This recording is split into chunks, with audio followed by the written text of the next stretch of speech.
The world's worst civilian nuclear disaster took place when a reactor exploded at the Chernobyl power plant in Ukraine, then part of the Soviet Union. Present-day Belarus received 60% of the initial fallout.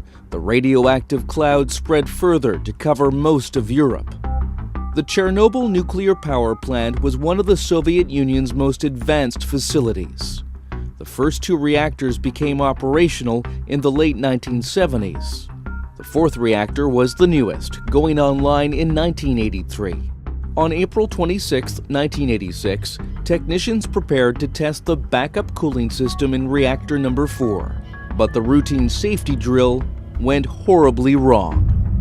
A nuclear reactor is like a giant steam engine. Uranium fuel rods react to produce a massive amount of heat. That converts water into steam, which drives huge turbines to generate electricity. Control rods are inserted in between the uranium to slow the reaction. And it's crucial for cooling water to be pumped around the core to prevent overheating. But as the tests began, almost all of the control rods were removed, and technicians lost control of the flow of coolant. Temperatures soared, and extreme heat began to melt the core. At 1:23 a.m., Reactor 4 exploded. It spewed 8 tons of radioactive debris into the atmosphere. 115,000 people were evacuated from a 30-kilometer zone around the plant. The battle to put out the fires inside lasted for 15 days. More than 500,000 military and civilian personnel were drafted to deal with the accident and its aftermath. 31 of the initial firefighters and plant workers died within days from acute radiation sickness.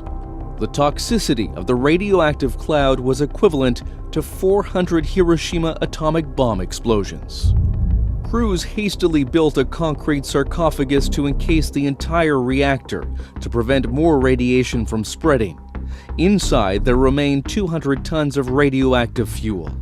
The remaining 3 reactors continued to operate due to energy shortages in Ukraine. It wasn't until the year 2000 that the Chernobyl complex was completely shut down. With the concrete sarcophagus crumbling, the international community began to build a new confinement structure for Reactor 4. It stands 110 meters tall, higher than the Statue of Liberty, and it's wide enough to fit a ship the size of the Titanic. At a projected cost of $3 billion, construction is scheduled for completion in 2017. One of Chernobyl's iconic red and white chimneys will be dismantled, and the massive steel dome will slide over reactor number 4. The confinement structure is expected to last for at least 100 years.